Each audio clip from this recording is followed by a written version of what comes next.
ছাত্র জনতা আমরা একসাথে মাঠে নেমেছি এই খুনি হাসিনার আমরা ফাঁসি চাই। আজকে আমাদের বিশাল শহীদ মিছিল হচ্ছে, আপনারা দেখতে পাচ্ছেন। শহীদদের স্পিরিট ধরে রাখার জন্য আমাদের এই মিছিল এবং লাখখানেক শিক্ষার্থী এখানে অংশ নিয়েছে বলে আমরা মনে করছি। এই বিজয়ের 1 মাস পূর্ণ হয়েছে। গত মাসের এই 4 তারিখ 5 তারিখ আমরা অনেক আতঙ্কের মধ্যে ছিলাম।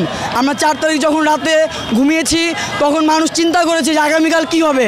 আজকের এই 5 তারিখে এত জলদি স্বাধীন হবে আমরা কখনো চিন্তাও করতে পারি নাই। কিন্তু আজকে যখন আমরা স্বাধীন করেছি, আমরা এই ফ্যাসিস্ট হাসিনা, এই অত্যাচারী হাসিনার সবাই ফাঁসি চাই। আমরা ছাত্র হিসেবে আমাদের দাবি একটাই, এই ফ্যাসিস্টের ফাঁসি চাই। আমরা আসলে এখানে আসছি আমাদের শহীদদের স্মরণে। আমাদের যে ছাত্র জনতার যে আজকের এই প্রোগ্রাম, এখানে আসছি।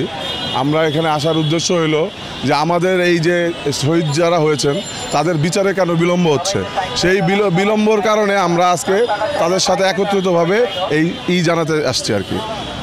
ওনাদের যে এই বিলম্ব হচ্ছে এটা যাতে আরও ত্বরান্বিত করে, তাড়াতাড়ি করে, এই জন্য আমরা তাদের সাথে একত্রিত জানাতে আসছি।